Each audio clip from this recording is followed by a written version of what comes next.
প্রয়োজন নেই কবিতার স্নিগ্ধতা। কবিতা তোমায় দিলাম আজকের ছুটি। ক্ষুধা রাজ্যে পৃথিবী গদ্যময়, পূর্ণিমার চাঁদ যেন ঝলসানো রুটি। কিংবা রানার ছুটেছে রানার, রাত্রির পথে পথে চলা, কোনো নিষেধ জানে না মানার।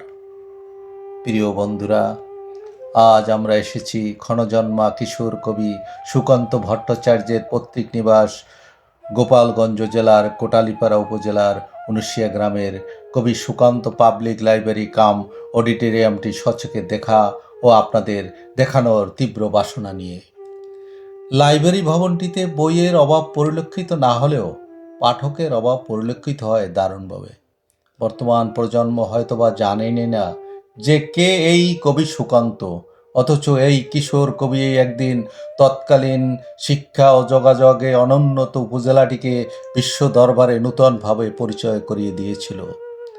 বঞ্চনা আর লাঞ্ছনার নাগপাশ ছিন্ন করে মানুষকে মুক্তির স্বাদ দিতে কবির কলম আর রাজনৈতিক মতাদর্শ সমান তালে চালিয়ে সংগ্রামে সামিল হয়ে মাত্র 21 বছর বয়সে প্রাণঘাতী যক্ষা রোগে আক্রান্ত হয়ে পৃথিবীর মায়া ত্যাগ করে অন্য জগতে পাড়ি জমাতে হয়েছিল এই কবিকে।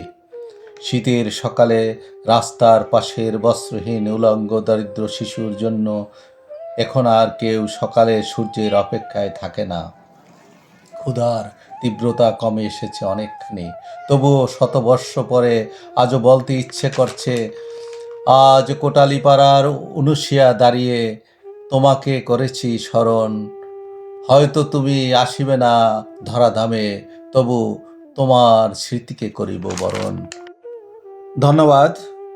ভিডিওটি ভালো লেগে থাকলে লাইক, শেয়ার, কমেন্ট ও সাবস্ক্রাইব করে পাশে থাকবেন।